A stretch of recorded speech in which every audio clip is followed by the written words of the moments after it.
The story of India's recorded history begins not with the birth of a single kingdom or ruler, but with the slow rhythm of migrations, rituals, and voices echoing across the northern plains. Around 1500 BCE, long before iron tools clashed on battlefields or temples rose above riverbanks, a people known as the Indo-Aryans crossed into the Indian subcontinent. They came from the northwest, from lands that stretched across Central Asia and the Iranian plateau, moving through mountain passes into the fertile valley of the Indus and the Ganges. Their arrival marked a profound transformation, one that would merge with older civilizations and lay the intellectual, spiritual, and linguistic foundations of India. These Indo-Aryans did not come as conquerors of cities. They were pastoral people, moving with cattle and horses. Their earliest heritage survives not in monuments of stone, but in songs, hymns, and invocations preserved in an oral tradition later written as the Rig Veda. This text, composed between roughly 1500 and 1200 BCE, is among the oldest in the world still recited today.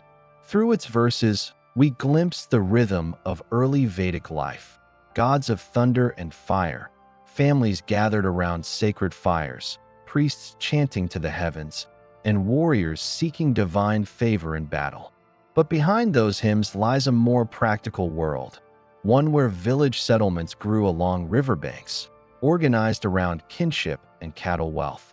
The Aryans revered the cow not as a god, but as a source of survival, milk, ghee, leather, and wealth. The idea of dharma, meaning order or law, was already forming in their rituals and social codes, binding community life together.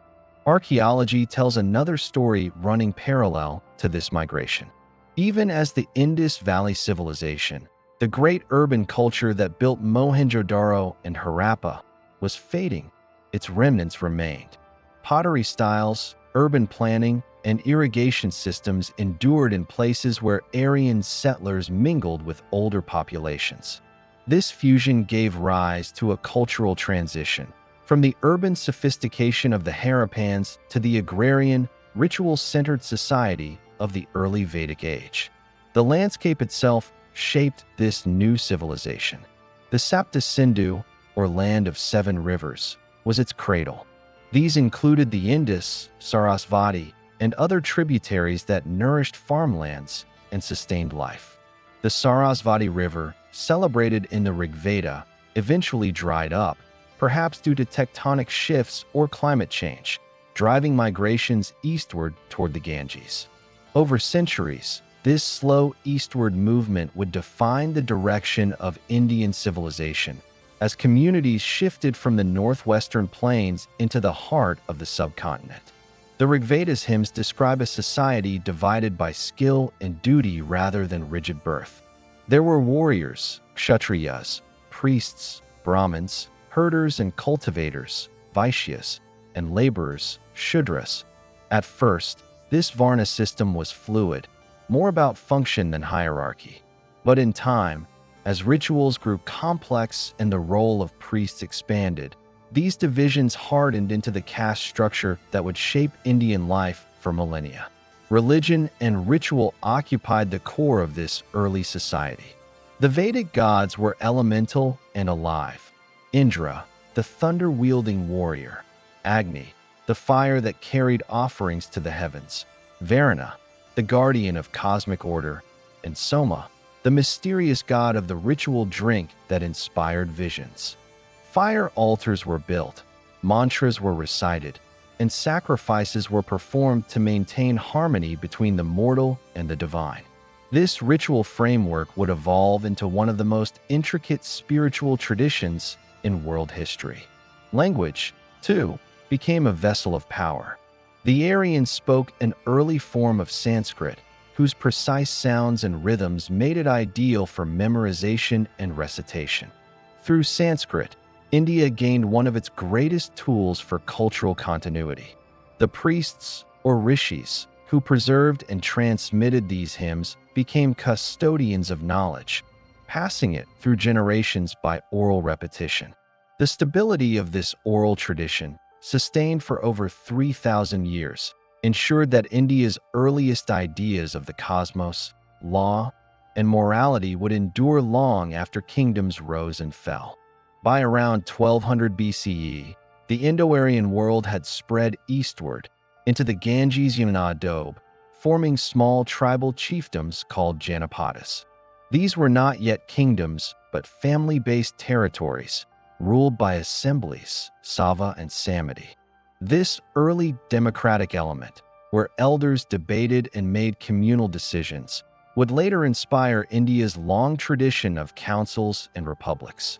Warfare among these tribes was common, mostly skirmishes for cattle, land, or prestige, but these conflicts also forged alliances, myths, and heroic legends that would echo through the epic age to come. It was in this period that the great transition from myth to history began. The hymns of the Rigveda were followed by the Sama, Yajur, and Atharva Vedas, along with Brahmanas, ritual commentaries, and Aranyaka, forest treatises. The focus of spiritual life began to shift inward, from ritual sacrifice toward introspection. Hermits and thinkers withdrew into forests, questioning the nature of reality and the soul. From these meditations emerged the Upanishads, philosophical texts that asked, what is truth? What is the self? What is the ultimate reality? Their answer, the concept of Brahman, universal spirit, and Atman, individual soul, formed the foundation of Indian philosophy and spirituality. Meanwhile, new technologies were spreading. Around 1000 BCE, the use of iron began in northern India. Iron tools allowed forests to be cleared and agriculture to expand eastward. This agricultural transformation set the stage for the rise of more permanent settlements and powerful kingdoms in later centuries. The village became the center of economic life, with craftsmen, farmers, and traders forming interdependent networks. This laid the groundwork for India's complex social and economic systems that would persist across empires. By the end of this era, India's cultural landscape was already recognizable. The people had a shared sacred language, a living tradition of philosophy and song, and a growing sense of cosmic order grounded in the concept of Rita, the natural law that governed both the universe and moral life. It was an age when myth, memory, and emerging history intertwined, when the seeds of everything from Hinduism to Sanskrit literature to philosophical inquiry were planted. The Vedic Age, 1500 to 1000 BCE, was not a time of monumental architecture or written records. It was a time of foundations, spiritual, linguistic, and social. Like the early dawn before the full light of day, this period illuminated the ideas that would define India's identity for the next 3,000 years. When later generations looked back, they saw in this age the origins of everything that followed. The birth of sacred texts, the first stirrings of moral law, and the transformation of the Indian landscape from a region of scattered tribes into a civilization bound by shared ideals and questions about life itself. By 1000 BCE, the hum of Vedic chants still drifted across the plains of northern India, but the land itself was transforming. The people who once wandered with cattle were settling permanently, and forests were falling to the sharp edge of iron blades. Villages turned into towns, tribes evolved into kingdoms. What began as a world of ritual fires and hymns was giving way to one of politics, wealth, and inquiry. The second great chapter in the entire history of India had begun, the age of kingdoms and philosophies. The adoption of iron technology, especially in the Gangetic Plains, was a turning point. Iron tools cleared vast stretches of dense jungle, opening fertile lands for agriculture. The river valleys of the Ganges and Yamuna became the new heartlands of civilization. The steady flow of rivers enriched the soil, enabling rice cultivation and supporting denser populations than ever before. With this abundance came surplus, and with surplus, the first sparks of organized power.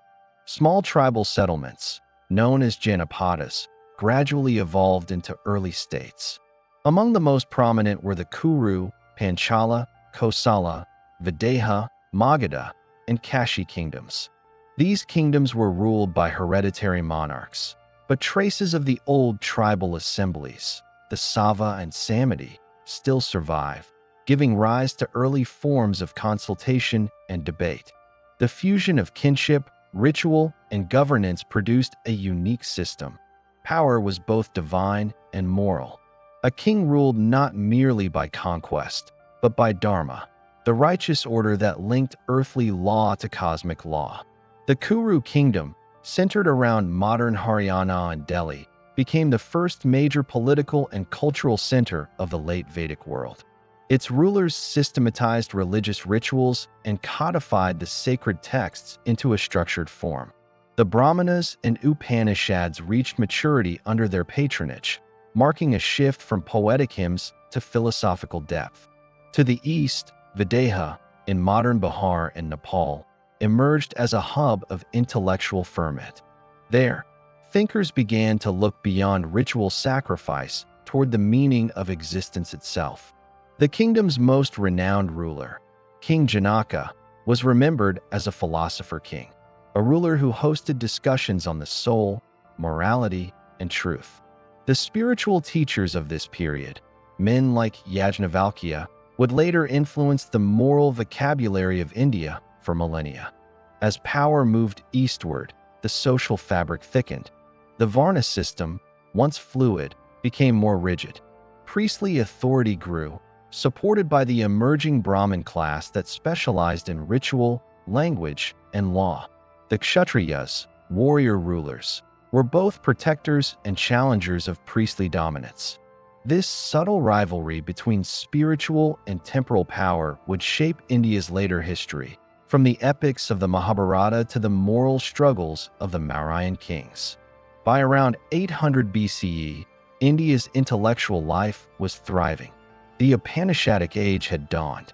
The forest hermitages, ashrams, became the laboratories of thought. Within these silent sanctuaries, sages and students debated the nature of the universe. The spiritual question turned inward. If sacrifice sustains the gods, what sustains the self? From this inquiry arose some of the most profound ideas in world philosophy: karma, action and consequence; samsara, the cycle of rebirth; and moksha, liberation. These concepts would later underpin Hinduism, Buddhism, and Jainism alike. By 600 BCE, 16 major Mahajanapadas dominated northern India, stretching from the northwest frontiers to Bengal. Among them, Magadha, Kosala, Avanti, and Vats would become the most influential. Magadha, centered around Rajagraha and later Pataliputra, sat on the fertile plains of the lower Ganges, a land blessed with natural wealth, abundant crops, and access to trade routes. Its rise would change the course of Indian history. Under early rulers like Bimbisara of the Haryanka dynasty, Magadha grew powerful through diplomacy, marriage alliances, and control of iron-rich lands. By the end of this period, it was poised to dominate the subcontinent. But not all states were monarchies. The Age of Kingdoms also saw the emergence of republics, the Ganas and Sungas, unique political experiments in the ancient world. In places like Vaji and Sakyas, governance was carried out by councils of elders and assemblies, where decisions were made collectively. These republics would later inspire the political context in which figures like Gautama Buddha and Mahavira emerged. Trade, too, was transforming India. With agricultural surplus came craftsmen, markets, and coinage. The earliest coins, simple punch-marked silver pieces, appeared around 600 BCE. Urban centers like Kashi, Varanasi, and Rajagraha became bustling towns where merchants, scholars, and travelers met. Caravan routes linked the Ganges Valley to the northwest and beyond, laying the foundations for India's future as a hub of commerce and exchange. As cities rose, social tension followed. The power of the priestly elite, the economic influence of merchants, and the suffering of peasants all gave rise to new spiritual movements. Many began to question the authority of the Vedas and the burden of ritual. A wave of reformers sought to rediscover truth beyond caste and sacrifice. It was in this climate, restless, questioning, and dynamic, that two of the world's great religions were born, Jainism and Buddhism. Around the 6th century BCE, Mahavira, the 24th Tirthankara, spiritual teacher, preached the principles of nonviolence, ahimsa, truth, and renunciation.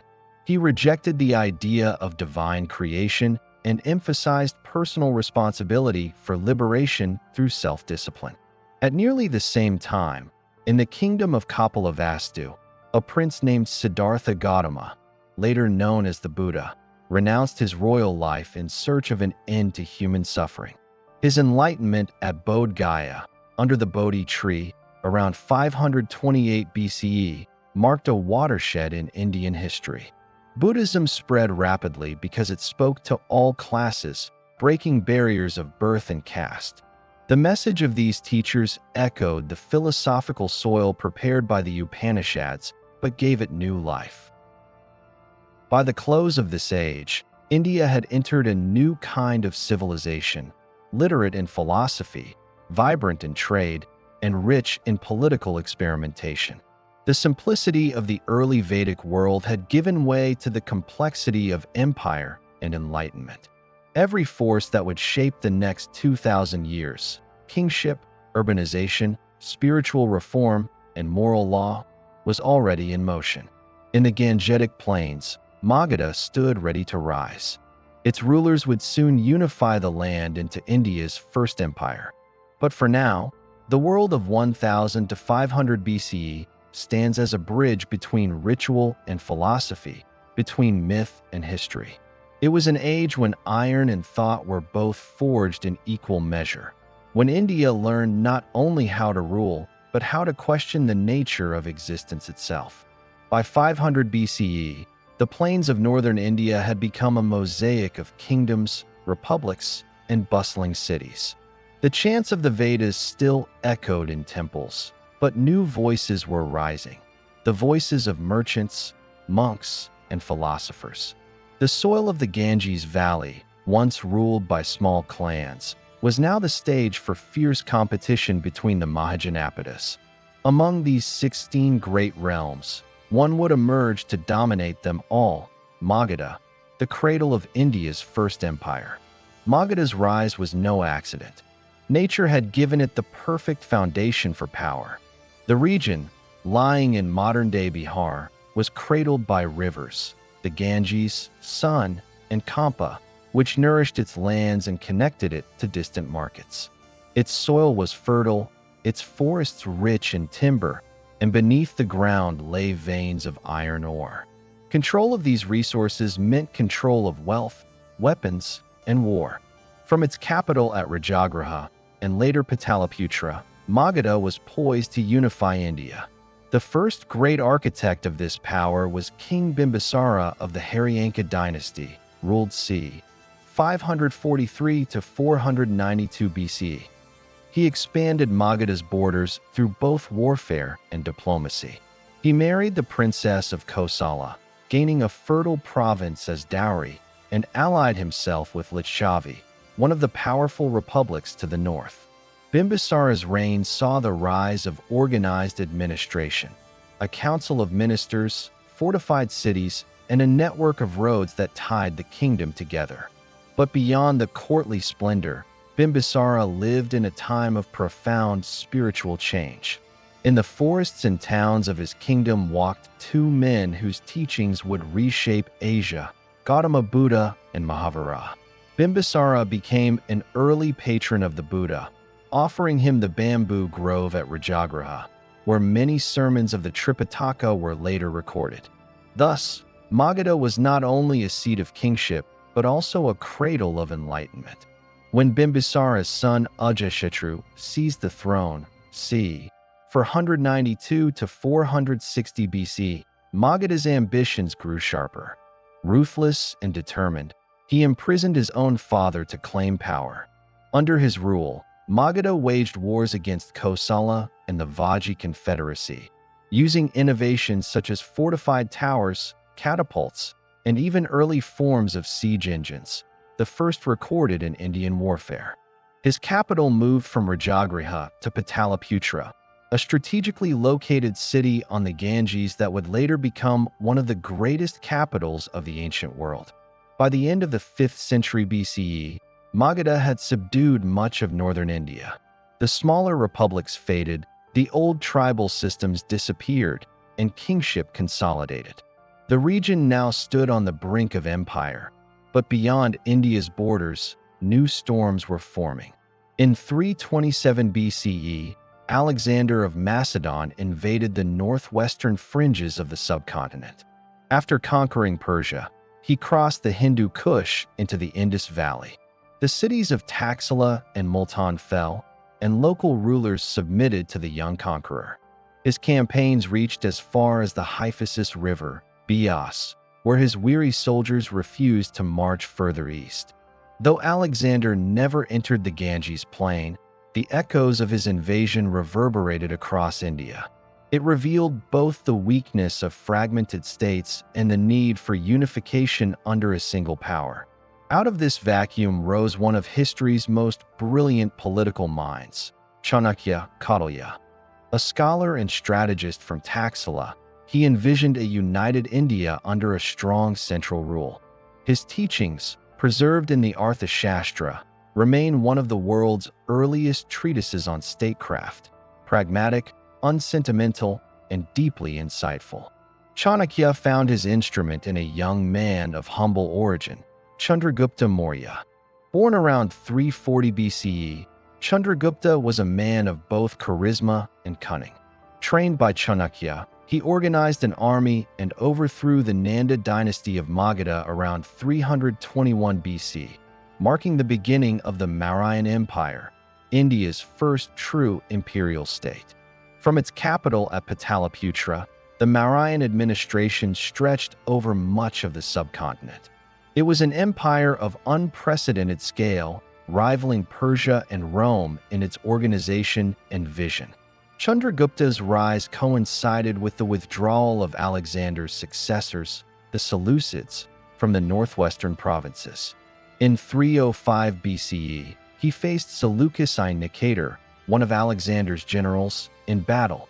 The conflict ended not in destruction, but in diplomacy. Seleucus ceded territories in modern Afghanistan and Baluchistan in exchange for 500 war elephants, a military asset that would shape the wars of the Hellenistic world. Thus, by 300 BCE, Chandragupta ruled from the Indus to the Ganges, and from the Himalayas to the Deccan. His empire was held together by a complex system of administration, provinces ruled by governors, a network of spies, and a meticulous bureaucracy. The Arthashastra describes taxes, espionage, and justice in minute detail, showing how deeply the Mauryans understood governance. It was a centralized system where the king was both an absolute ruler and moral guardian, the protector of Dharma.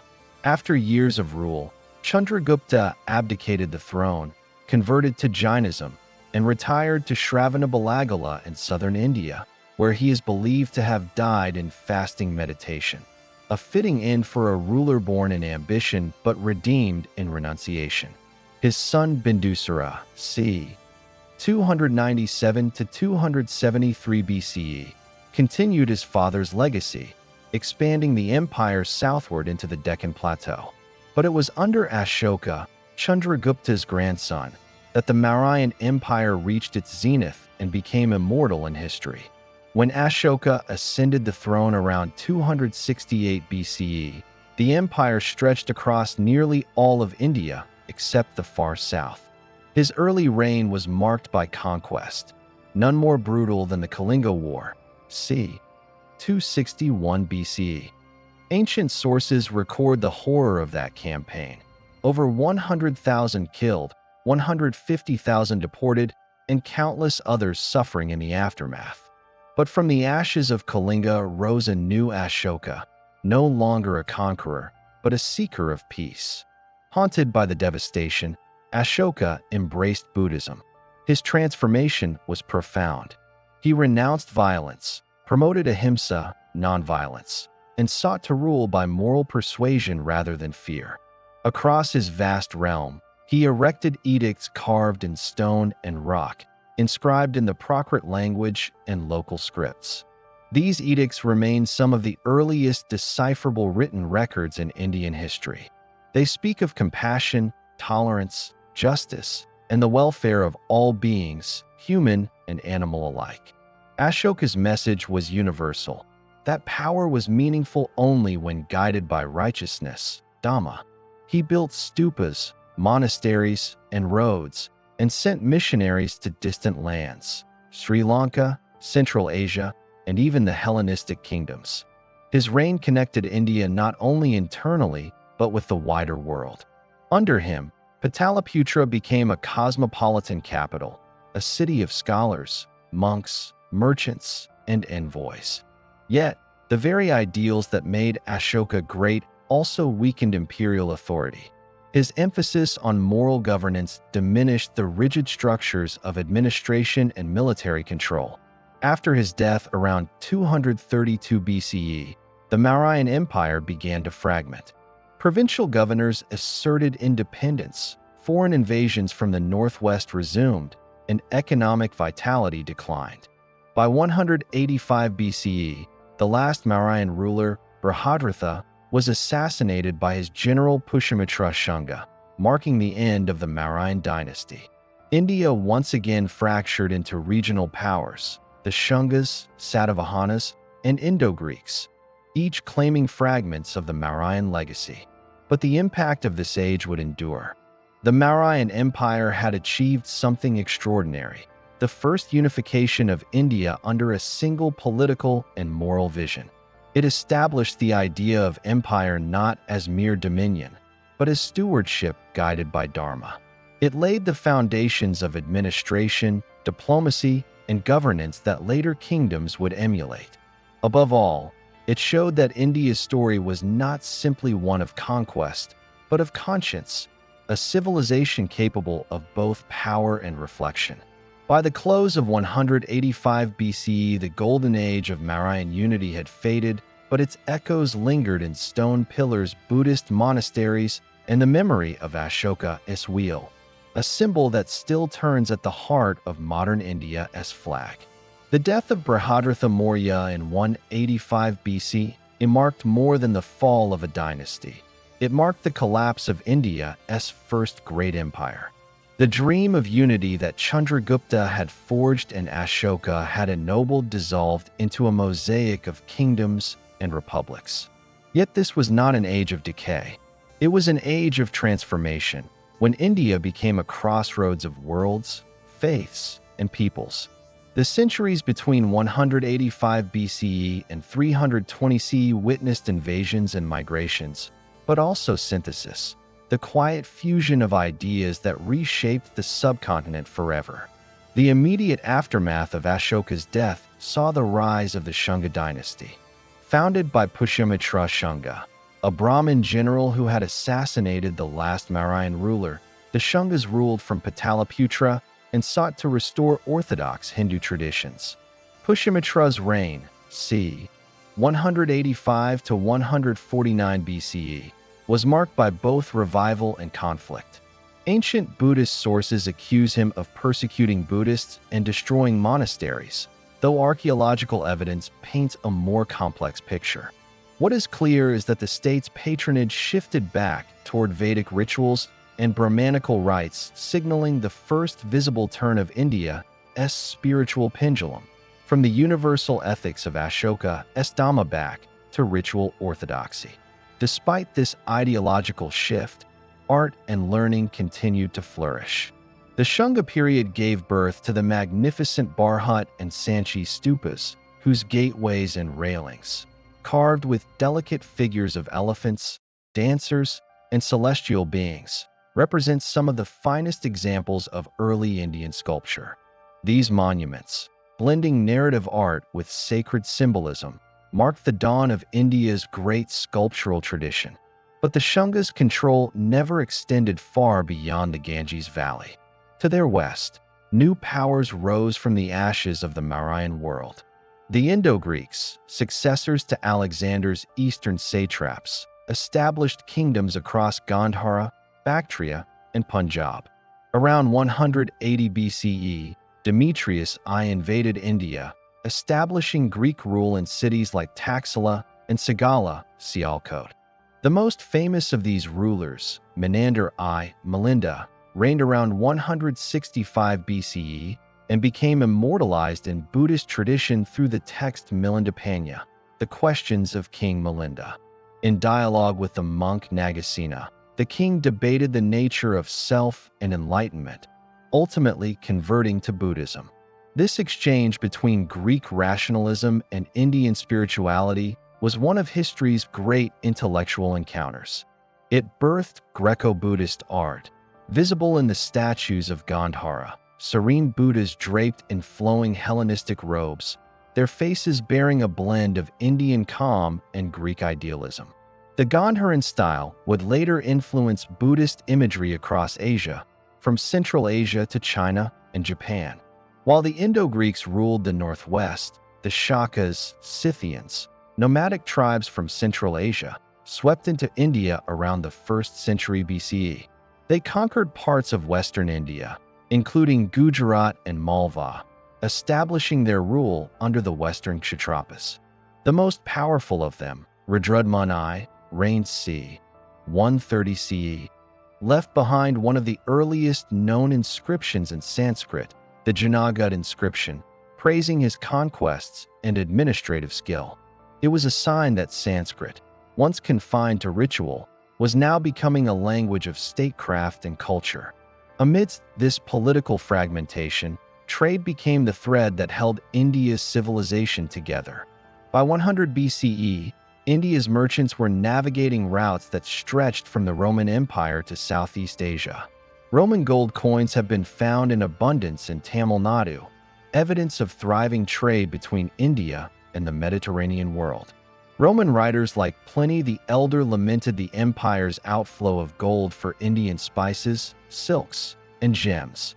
Ports like Maziris, in modern Kerala, became cosmopolitan hubs where Greek sailors, Arab merchants, and Tamil traders exchanged not only goods but ideas.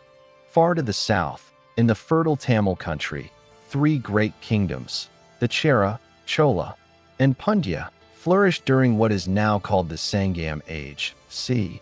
300 BCE, 300 CE. Their poets composed verses in early Tamil, preserved in anthologies such as the Edithokai and Patappu. These poems offer vivid portraits of a society both martial and romantic, of kings and warriors, bards and lovers, elephants in battle, and chariots in rain-soaked fields. The Sangam texts, rich in landscape imagery and emotion, represent the earliest secular literature in South Asia. Meanwhile, in the north, Buddhism continued to evolve.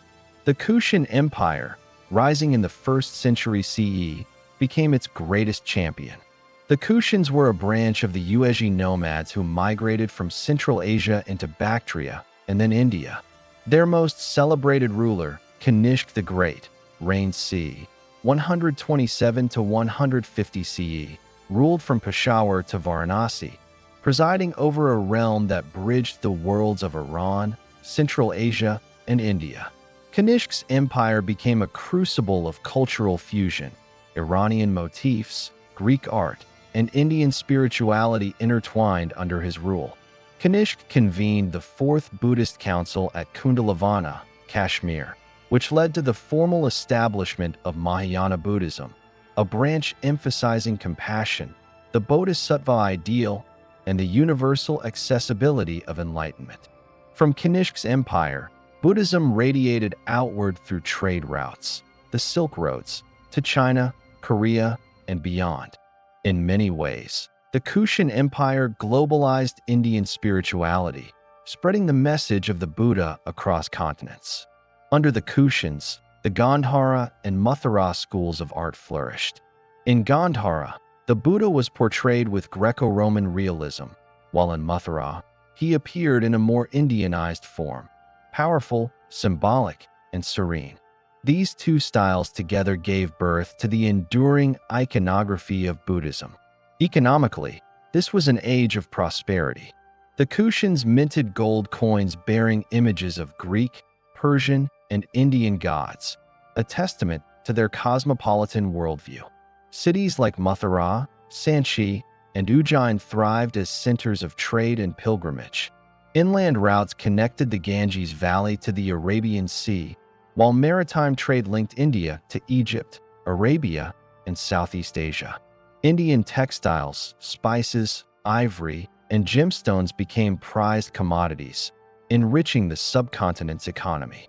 Yet beneath this cultural and economic brilliance lay fragmentation. The decline of the Kushans after 200 CE left northern India divided once again among regional powers, the Nagars, Satavahanas, and small republics. The Satavahana dynasty, c.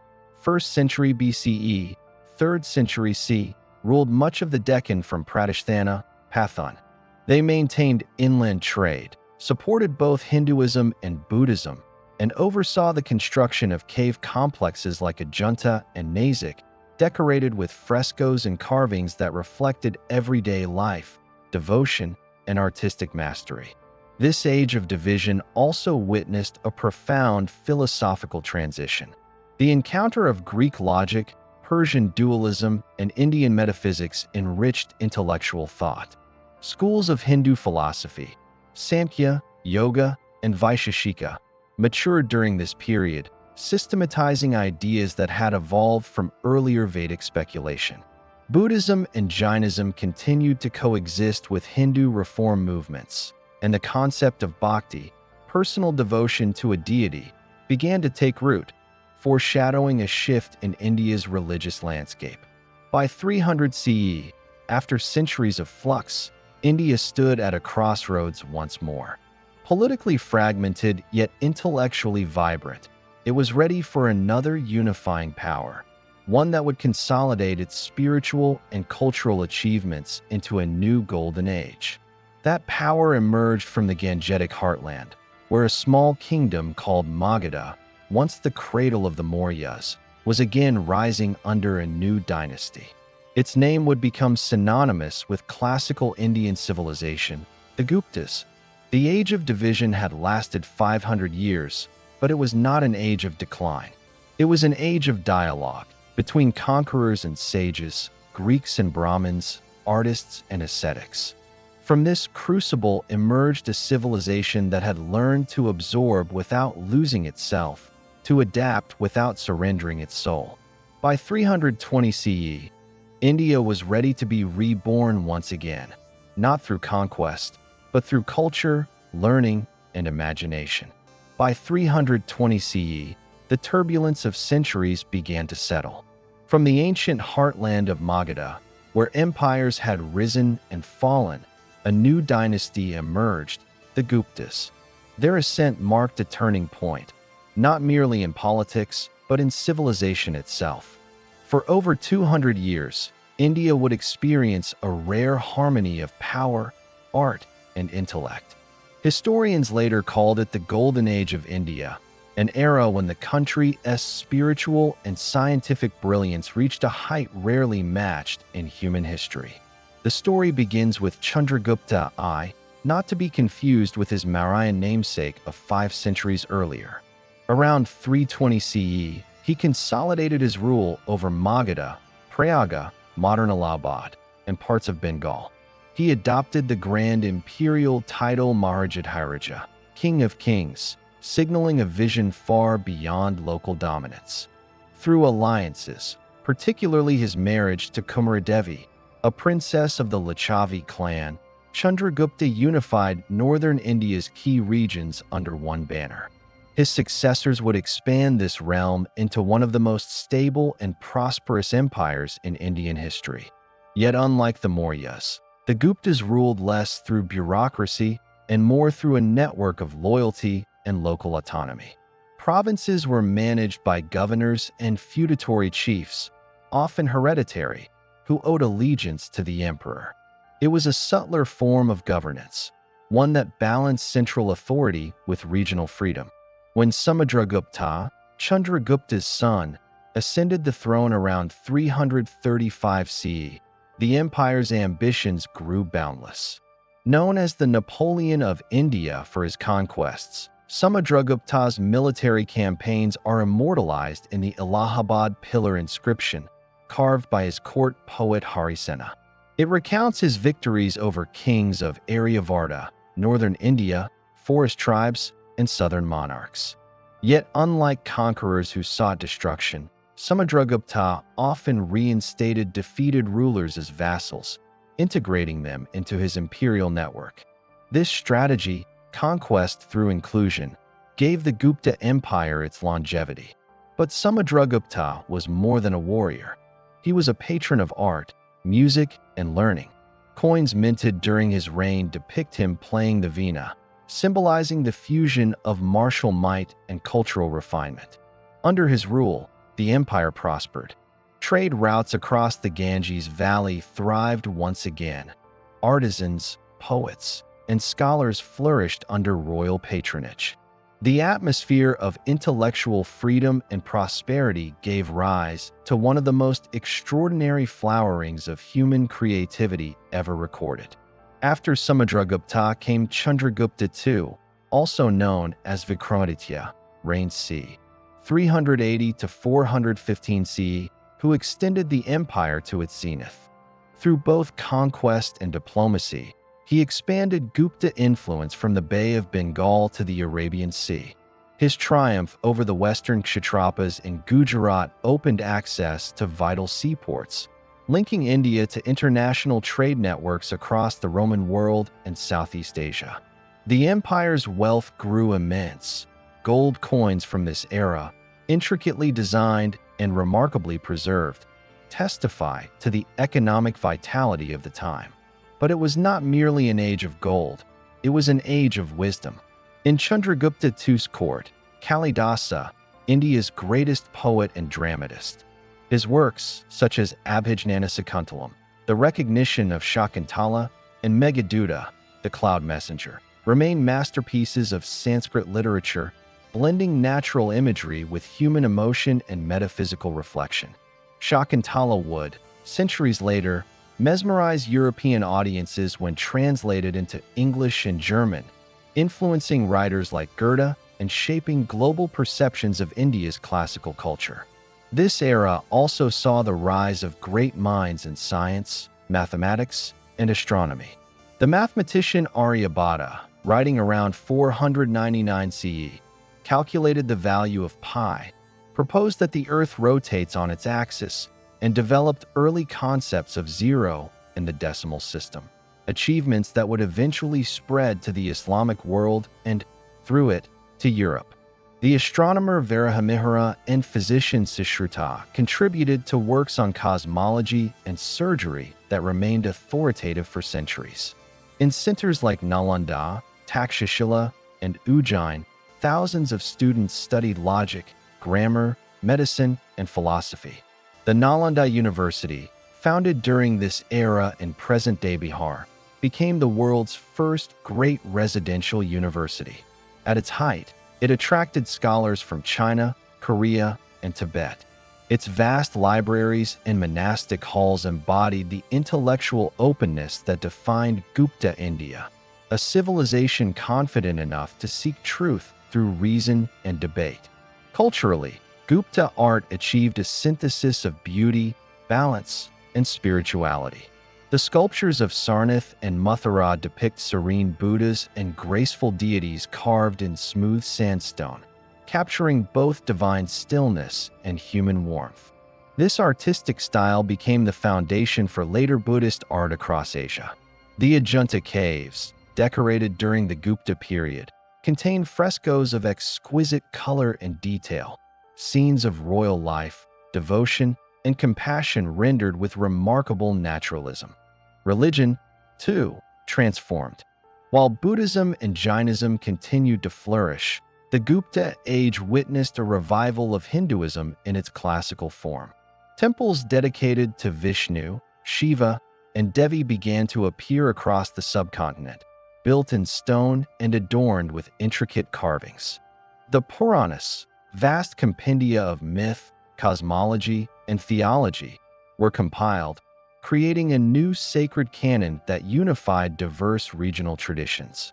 The concept of bhakti, devotional love, deepened, emphasizing personal connection to the divine over ritual performance. This synthesis of philosophy, art, and devotion became the spiritual heartbeat of Indian civilization. Hinduism, once confined to Vedic ritualism, has now evolved into a religion of temples, images, and storytelling, accessible to all classes and regions. Economically, the empire enjoyed stability and prosperity. Agriculture remained the foundation, but commerce, both overland and maritime, thrived. Indian merchants traded silk, cotton, spices, and precious stones with Southeast Asia, China, and the Mediterranean. Roman gold continued to flow into India, enriching its cities and temples. Urban centers like Pataliputra, Ujjain, Mathura, and Tamilipti bustled with life. Artisans crafting jewelry and textiles, traders haggling in marketplaces, and scholars debating under the shade of temples. Politically, the Gupta administration was efficient yet humane. Law codes such as the Dharmashastra provided moral and legal guidance, while local assemblies managed village affairs. The empire's system of governance balanced order with flexibility, rooted in the belief that good rule reflected cosmic harmony, dharma, in action. Yet beneath this golden glow, cracks slowly appeared. After Chandragupta II's death, his son Kumaragupta I.C. 415 to 455 CE maintained stability, but external threats began to stir. On the empire's northwestern frontier, a new menace emerged.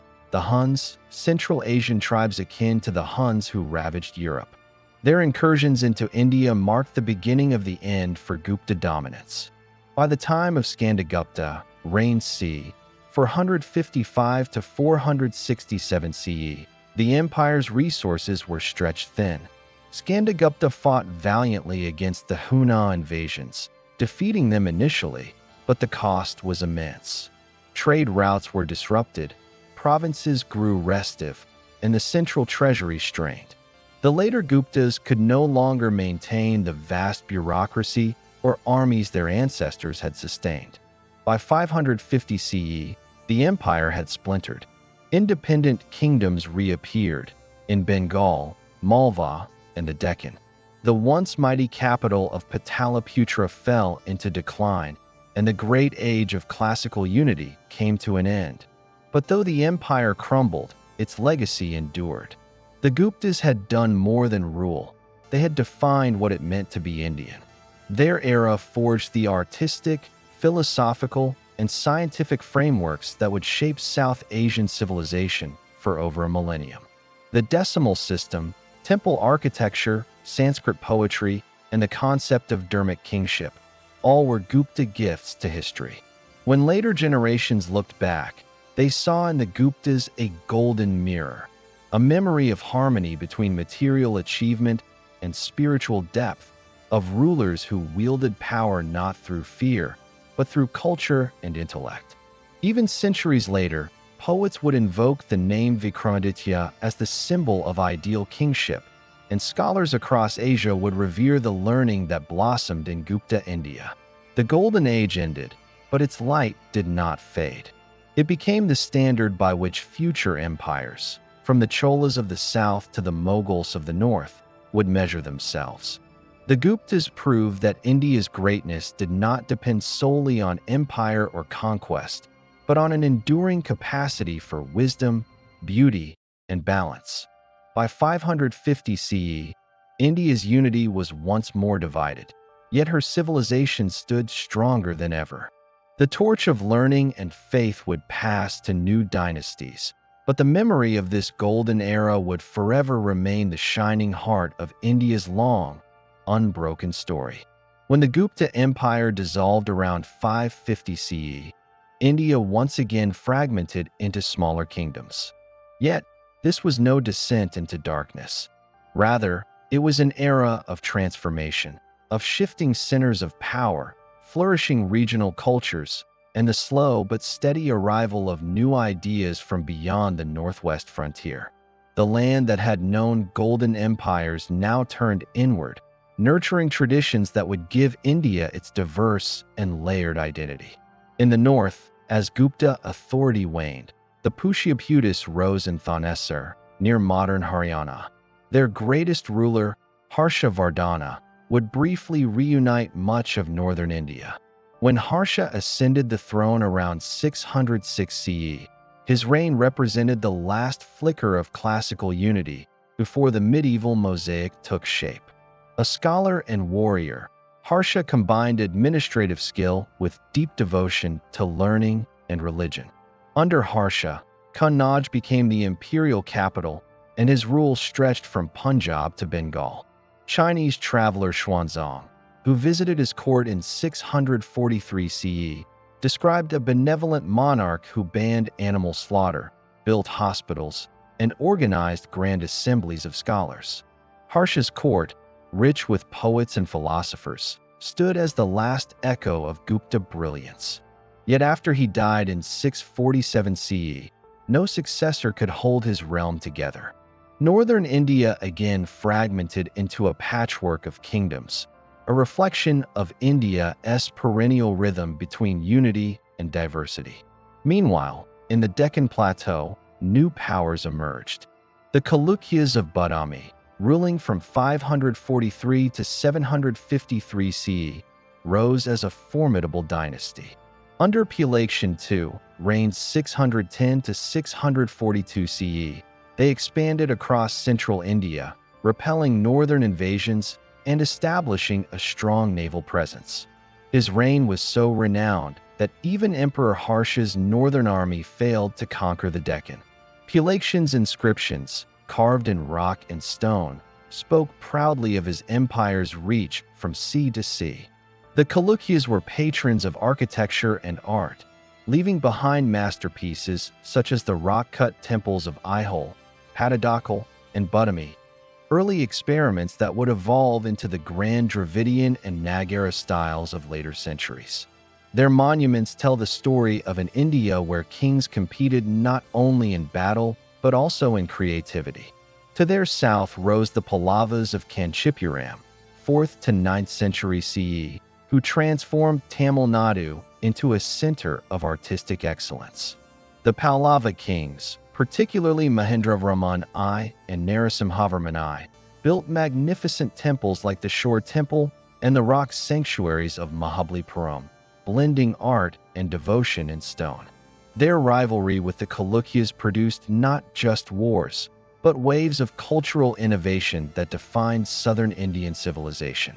By the 8th century, India's landscape was dotted with powerful regional states: the Rashtrakutas in the Deccan, the Gurjara Pratiharas in the north, the Palas in Bengal, and the Cholas in Tamil Nadu. Each claimed legitimacy through lineage, divine sanction, and cultural patronage. The Rashtrakutas, c. 753 to 973 CE, built a vast empire with their capital at Manyakita, modern Karnataka. Their reign witnessed both political expansion and artistic glory. The Kailasa Temple of Ellora, carved from a single rock under King Krishna I, remains one of the greatest feats of Indian architecture, a mountain transformed into a temple, a symbol of the era's audacity and spiritual vision. To the east, the Palas of Bengal, 8th to 12th century CE, became great patrons of Buddhism at a time when it was fading elsewhere in India. Kings like Dharmapala and Devapala supported the great universities of Nalanda and Vikramashala, attracting scholars from across Asia. Under their patronage, the Buddhist art of Bengal and Bihar evolved into the elegant Pala style, which would travel to Tibet and shape Himalayan Buddhist iconography for centuries. In northern India, the Gurjara Pratiharas, 8th to 10th century CE, defended the region from Arab invasions coming through Sindh. The Arab conquest of Sind in 711 CE by Muhammad bin Qasim marked the first permanent Islamic foothold in the Indian subcontinent. While the expansion of Islam into mainland India was gradual, this event opened new routes of exchange, commercial, cultural, and eventually political. By the 9th century, the tripartite struggle among the Palas, Rashtrakutas, and Gurjar Pratiharas for control of northern India dominated the political landscape.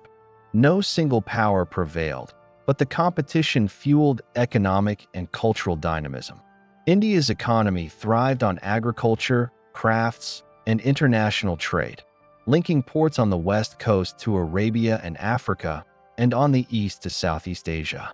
The south, however, began to take the lead in empire building. The Cholas, a Tamil dynasty with ancient roots, rose to unparalleled prominence under Rajaraja I, r. 985 to 1014 CE, and Rajendra I, r. 1014 to 1044 CE. Their empire extended from Sri Lanka to the Maldives and even to parts of Southeast Asia. The Cholas built monumental temples, most famously the Brihadiswarar Temple at Tanjavur, completed in 1010 CE, an architectural masterpiece dedicated to Lord Shiva. Their navy dominated the Indian Ocean, projecting Indian culture and influence across maritime Asia. The Chola expedition to Srivijaya, modern Indonesia, in 1025 CE demonstrated India's reach as both a military and cultural power. Tamil inscriptions found in Thailand, Indonesia, and Cambodia testify to this age of maritime expansion. Culturally, the regional kingdoms developed distinct literary traditions. In the north, Sanskrit continued to flourish in royal courts, while in the south, Tamil literature entered its classical phase. The Bhakti movement, emphasizing personal devotion to God over ritual and caste, began to spread during this era. Poet saints like Appar, Sundarar, and Undul in Tamil Nadu, and Basavana in Karnataka inspired millions through hymns sung in local languages. This democratization of religion, devotion over doctrine, would profoundly shape India's spiritual identity. It bridged the gap between high philosophy and common worship, and its echoes would later influence medieval Hinduism and Sikhism alike. Yet, the subcontinent was not isolated. Across the northwest frontier, the world was changing. The early medieval period saw the rise of powerful Islamic empires, the Umayyads, Abbasids, and later the Ghaznavids, expanding from Arabia and Persia into Central Asia. India, long connected by trade to these regions, now faced new forms of contact, sometimes peaceful, sometimes violent. In 1001 CE, Mahmud of Ghazni, ruler of a Persianate kingdom in modern Afghanistan, launched the first of his 17 raids into northern India. His invasions targeted the wealthy temples and cities of the Gangetic Plains, including the famed Somnath Temple in Gujarat. Though Mahmud never established lasting control, his campaigns left a deep mark. They exposed India's regional fragmentation and foreshadowed a new era of cross-cultural encounter. After Mahmud died in 1030 CE, his successors weakened, but by the 12th century, another wave emerged, the Ghurids. From the rugged mountains of Afghanistan, Muhammad of Ghor advanced into India, defeating the Chauhans under Prithviraj Chauhan at the Second Battle of Tarin, 1192 CE. This victory opened the way for Muslim rule in northern India. By 1206 CE, one of Ghor's generals, Qutb al-Din Aibak, declared independence in Delhi, founding the Delhi Sultanate. For the first time, northern India came under sustained Islamic governance. The construction of the Qutb Minar, begun that same year, symbolized this new order, an Islamic monument rising above the ruins of older Hindu structures, marking both an end and a beginning. The coming of Islam did not erase India's past, it added another layer to it. In the centuries that followed, India would become a crucible of cultural fusion. Persian, Turkic, and Indian traditions blending into something entirely new.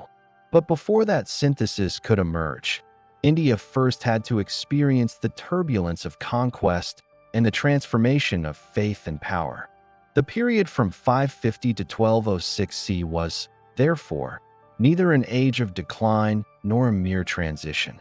It was an age of diversification, when local dynasties shaped regional languages, architectures, and religious traditions, when India's spirit adapted to foreign influences while preserving its core identity. From the temples of Tanjavur to the monasteries of Nalanda, from the mountain forts of the Chalukyas to the bustling ports of the Cholas, the subcontinent thrived in 1,000 forms. As the 13th century dawned, the world around India was changing fast. Trade routes carried not just goods, but ideas, Arabic astronomy, Persian literature, and Central Asian administration. The stage was set for one of the most complex and fascinating chapters in Indian history, the age of the Delhi Sultanate and the fusion of Islamic and Indic civilizations that would follow. The year 1206 CE marked a dramatic turning point in Indian history. For centuries, India had seen invaders come and go: Aryans, Persians, Greeks, Scythians, and Huns, yet each wave had been absorbed into its cultural soil. But now, with the establishment of the Delhi Sultanate, a new political and cultural current began to flow from the Islamic world into the Indian subcontinent. This was no mere invasion. It was the beginning of a new civilization, one forged through conquest, exchange, and synthesis.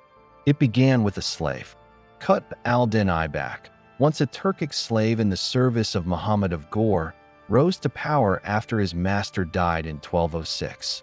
Declaring himself sultan, he established the Mamluk dynasty, 1206 to 1290 CE, also known as the Slave Dynasty. From his capital in Delhi, Aibak laid the foundation of Muslim rule in India. His reign was short, but symbolic. He initiated the construction of the Qutb Minar, a soaring minaret of red sandstone, and the Quat-ul-Islam Mosque, built partly from the ruins of Hindu temples, a visible statement of the new order. After Aibak's death, power passed to Iltutmish, 1211 to 1236 CE, another former slave who proved to be one of the most capable rulers of early Delhi. Iltutmish consolidated authority across northern India, recognized by the Abbasid Caliph in Baghdad as the legitimate ruler of Hindustan. He introduced a uniform currency, the silver tanka, and reorganized the empire into iktas, administrative units governed by military officers. Under Iltutmish, Delhi became a true capital, not merely a fortress of conquest, but a center of governance. His daughter, Razia Sultan, r. 1236 to 1240 CE, later ascended the throne, defying the conventions of her time as India's first and only female sultan. Razia's rule was brief and turbulent, yet her courage and administrative skill remain legendary. Chroniclers describe her riding into battle dressed in armor, commanding troops, and dispensing justice in open court. By the mid-13th century, Delhi was emerging as one of the wealthiest cities in Asia. But beyond the palace walls, new cultural winds were stirring. The fusion of Persian administration, Turkic military organization, and Indian craftsmanship gave birth to an Indo-Islamic synthesis that reshaped art, architecture, and language. The Khilji dynasty, 1290 to 1320 CE, succeeded the Mamluks, introducing a more aggressive and expansionist policy. Its most ambitious ruler, Alauddin Khilji, r.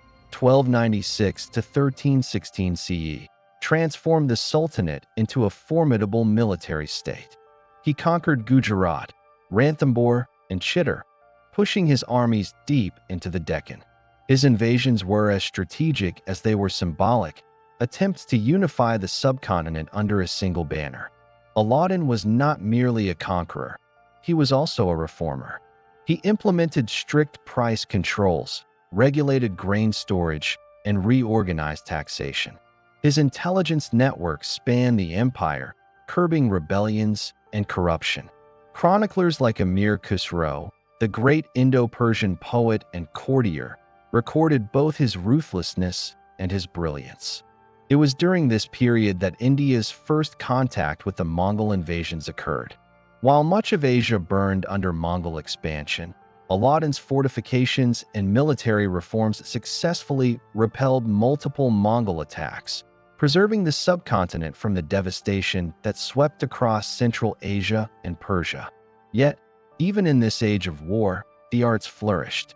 Amir Khusro, often called the Parrot of India, wrote poetry blending Persian elegance with the rhythms of Hindavi, the early form of Hindi Urdu. He introduced new musical styles, developed the qawwali, and laid the foundations for what would later become classical North Indian music. His works symbolized the growing cultural intermingling, Islam and India learning to coexist, not through submission, but through creative fusion. After the Khiljis, the Tughlaq dynasty, 1320 to 1414 CE, rose to power. Its founder, Ghiyasuddin Tughlaq, extended control over Bengal and southern India. His successor, Muhammad bin Tughlaq, r. 1325 to 1351 CE, remains one of the most fascinating figures in Indian history, a ruler of immense intellect but reckless vision. Muhammad bin Tughlaq sought to create a centralized empire that rivaled any in the world. He introduced a token currency system, experimented with moving the capital from Delhi to Daulatabad in the Deccan, and attempted to integrate India's vast regions under a single administrative order. His reforms were far ahead of their time, and their failure was catastrophic. His economic policies caused inflation. His relocation of thousands of families southward drained the north, and rebellions erupted across the land. Yet his ambition reflected a new idea, that India could be governed as one entity, stretching from the Himalayas to the southern seas. Though his vision collapsed, it foreshadowed the political unity that would later emerge under the Mughals. After his death, the Sultanate weakened. The Bahmani Sultanate broke away in the Deccan, and Bengal declared independence. The final Tughlaq rulers struggled to hold Delhi, which by this time was suffering from famine, corruption, and exhaustion. Then came disaster. In 1398 CE, Timur, Tamerlane, the Turkic conqueror from Central Asia, invaded India. His army ravaged Delhi, massacring tens of thousands. The city burned for days, its markets looted, its palaces emptied, its mosques desecrated. Timur carried off artisans and treasures back to Samarkand, leaving behind a shattered capital. The Delhi Sultanate, once the heart of Islamic power in India, lay in ruins. Out of this chaos rose the Sayyid dynasty, 1414 to 1451 CE, a short-lived lineage that tried to restore order but never regained the old strength. They were succeeded by the Lodi dynasty, 1451 to 1526 CE, the last of the Delhi Sultans and the first Afghan rulers of India. Under Bala Lodi and later Sikandar Lodi, Delhi experienced a modest revival. Agriculture was encouraged, new towns were founded, and Persian culture continued to flourish. Yet internal rivalries and provincial autonomy weakened their control. By the early 16th century, the empire was ripe for conquest once more. Culturally, however, the Sultanate era had changed India forever. It introduced Persian as the language of administration and learning, leading to the birth of Urdu, a fusion of Persian, Arabic, and local dialects. It reshaped architecture, combining domes, arches, and geometric symmetry of Islamic design with Indian motifs and craftsmanship. The Qutb Minar, Alai Darwaza, and Tughlaqabad Fort stand as testaments to this fusion, sturdy, ornate, and distinctly Indo-Islamic. The Lodhi Gardens in Delhi, with their domed mausoleums set amid open green spaces, reflect the beginnings of what would later evolve into Mughal garden design, the concept of paradise on earth. Spiritually, too, This was a time of remarkable transformation. As imperial courts oscillated between power and intrigue, a quiet revolution was taking root in the hearts of the people, the Sufi movement. Sufi saints like Khwaja Moinuddin Chishti of Ajmer, Nizamuddin Auliya of Delhi, and Baba Farid of Punjab preached love, equality, and devotion to God beyond the rigidities of religion. Their shrines became centers of cultural harmony, where Hindus and Muslims prayed side by side. This spiritual synthesis ran parallel to the Bhakti movement, which was gaining ground across India. Saints like Kabir, Guru Nanak, Mirabai, and Tulsidas spoke against caste divisions and religious exclusivity. Their songs and verses emphasized a personal connection with the divine, a message that resonated deeply across social lines. By the end of the Sultanate period, India was no longer the same land that the early sultans had conquered. The boundaries between Hindu and Muslim had blurred in everyday life, in language, art, food, and music. Indo-Islamic civilization had taken root, laying the foundation for a more unified, cosmopolitan India. But the Lodi dynasty's final days were numbered. In 1526 CE, a Central Asian prince named Zahiruddin Muhammad Babur, a descendant of Timur, and Genghis Khan crossed the Khyber Pass with a small but disciplined army equipped with artillery, a weapon little known in Indian warfare. On the field of Panipat, Babur met Ibrahim Lodi, the last sultan of Delhi. The battle was short and decisive. Babur's cannons and tactics annihilated the Lodi army. The Delhi Sultanate, which had ruled for over 3 centuries, collapsed in a single day. From its ashes rose a new empire, one that would define the next 300 years of Indian history. The Mughal Empire was about to begin. When Babur defeated Ibrahim Lodi at the First Battle of Panipat in 1526 CE, the sound of cannon fire echoed across the plains of northern India. A new kind of warfare, a new kind of empire. The Delhi Sultanate, which had ruled through military might and religious authority, had fallen. In its place rose an empire that would redefine India's political unity, artistic vision, and cultural synthesis for the next 2 centuries, the Mughal Empire. Babur was no ordinary conqueror. Born in Fergana, modern Uzbekistan, in 1483, he was a descendant of both Timur and Genghis Khan, carrying in his veins the legacy of 2 of Asia's greatest empires. Yet, Babur was also a poet, a diarist, and a lover of gardens. His memoir, the Baburnama, written in Chagatai Turkic, offers an unusually personal window into the life of a 16th-century emperor, his struggles, ambitions, and the landscapes that captivated him. After his victory at Panipat, Babur faced the challenge of ruling a vast and diverse land. He defeated the Rajput Confederacy under Rana Sanga of Mewar at the Battle of Kanwa, 1527 CE, and secured control over Delhi and Agra. Yet, his reign was brief. He died in 1530 CE, leaving behind a fledgling empire to his young son, Humayun. Humayun inherited not stability, but uncertainty. In 1540 CE, he was overthrown by the Afghan ruler Sher Shah Suri, who established the Sur Empire. Though Sher Shah's rule lasted barely 5 years, it transformed India's administrative foundation.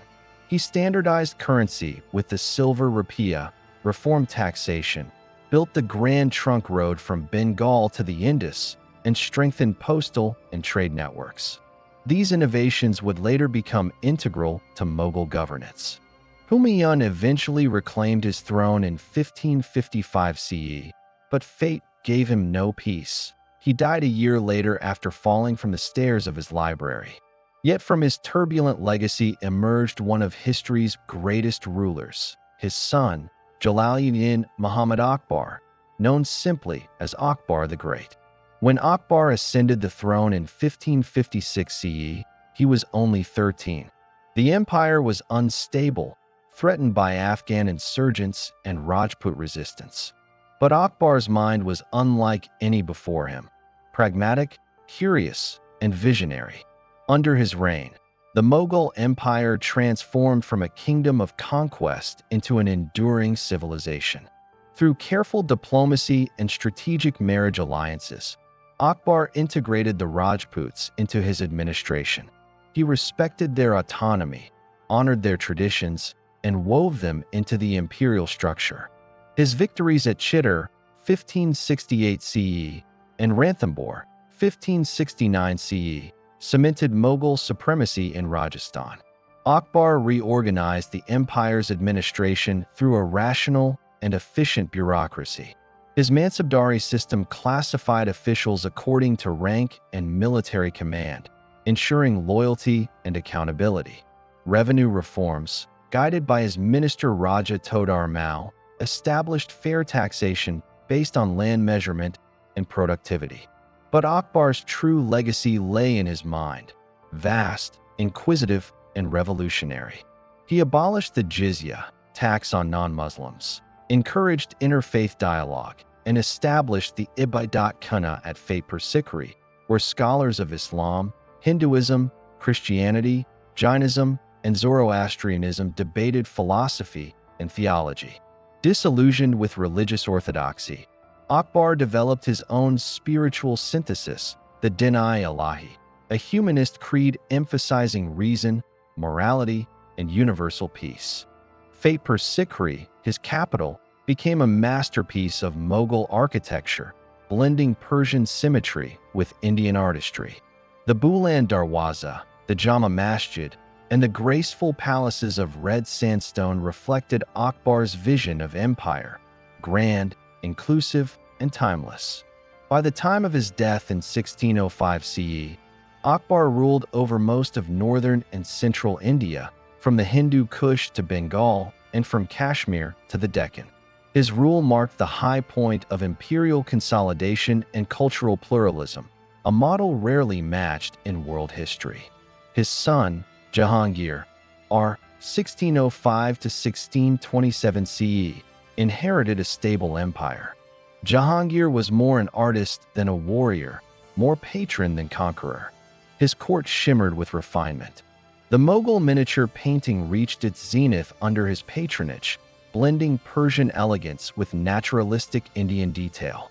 Jahangir himself kept a detailed journal, the Tuzak-e-Jahangiri, revealing his fascination with flora, fauna, and justice. He maintained the empire's administrative order, but his reliance on his powerful wife, Nur Jahan, made her one of the most influential women in Indian history. Together, they ruled with efficiency and artistry, balancing intrigue and empire. The next emperor, Shah Jahan, r. 1628 to 1658 CE, brought the Mughal aesthetic to its purest form. His reign, though marked by military expansion and prosperity, is forever remembered for one monument, the Taj Mahal. Built in memory of his beloved wife, Mumtaz Mahal, who died in 1631, the Taj is not just a tomb, but a vision in marble, perfection frozen in stone. Under Shah Jahan, Delhi regained its grandeur. He moved the capital from Agra to Shahjahanabad, modern Old Delhi, and built the Red Fort and Jama Masjid, architectural marvels that symbolized Mughal power and spiritual synthesis. The empire stretched from Kandahar to Bengal, from Kashmir to the Deccan, its administration efficient, its cities thriving, its trade routes bustling. Yet behind this glittering facade lay signs of strain. Endless wars of expansion drained resources. The imperial court, increasingly ceremonial, lost touch with the rural realities that sustained it. And in the Deccan, new regional powers were emerging, the Marathas, led by a young warrior named Shivaji, who would later challenge Mughal might. The cracks widened under Aurangzeb Alamgir, r. 1658 to 1707 CE, Shah Jahan's son, who ascended the throne after a bloody war of succession. Aurangzeb was the most controversial of all Mughal emperors, devout, disciplined, and uncompromising. His reign marked both the territorial zenith and the beginning of the empire's decline. Aurangzeb extended Mughal rule to its greatest extent, conquering the Deccan sultanates and annexing parts of southern India. Yet his religious conservatism reversed much of Akbar's tolerance. He reimposed the jizya, banned certain court festivities, and destroyed temples he considered politically defiant. His strict adherence to Islamic law alienated many Hindu nobles and regional chieftains. His long Deccan campaigns, aimed at subduing the Marathas, drained the treasury and exhausted the army. The empire became overextended, its administration burdened by corruption and rebellion. The death of Shivaji in 1680 CE did not end resistance. His successors continued to wage guerrilla warfare, bleeding Mughal strength year after year. Aurangzeb's court, once the seat of artistic splendor, grew austere. Music and painting, once patronized, fell out of favor. Yet, paradoxically, this period also produced some of the finest achievements in Indo-Islamic calligraphy and architecture: the Badshahi Mosque in Lahore, the Bibi Ka Maqbara in Aurangabad, and the Pearl Mosque in Delhi. By the time Aurangzeb died in 1707 CE, at the age of 89, the Mughal Empire stretched wider than ever before, but its vitality was fading. Beneath the grandeur lay exhaustion. The central authority had weakened, local governors had grown autonomous, and regional revolts had begun to erode imperial unity. Aurangzeb's death marked not just the end of an emperor, but the end of an era, the last great moment of centralized imperial rule in pre-modern India. The Mughal Empire, at its height, was one of the most powerful and sophisticated states in the world. Its population, wealth, and cultural influence rivaled that of any European kingdom. It nurtured art, architecture, literature, and administration of astonishing sophistication. Persian, Sanskrit, and regional languages thrived side by side. The empire's tolerance and pluralism gave birth to a shared Indo-Persian civilization, one that shaped India's identity long after the Mughals themselves faded into memory. But history moves in cycles. The empire that had unified the subcontinent through diplomacy and imagination would soon face fragmentation. The 18th century would see new forces rise: the Marathas, the Sikhs, the Nawabs, and eventually the British. As the sun set on the Mughal zenith, India stood on the brink of transformation once again. The age of emperors was ending, and the age of colonial powers was about to begin.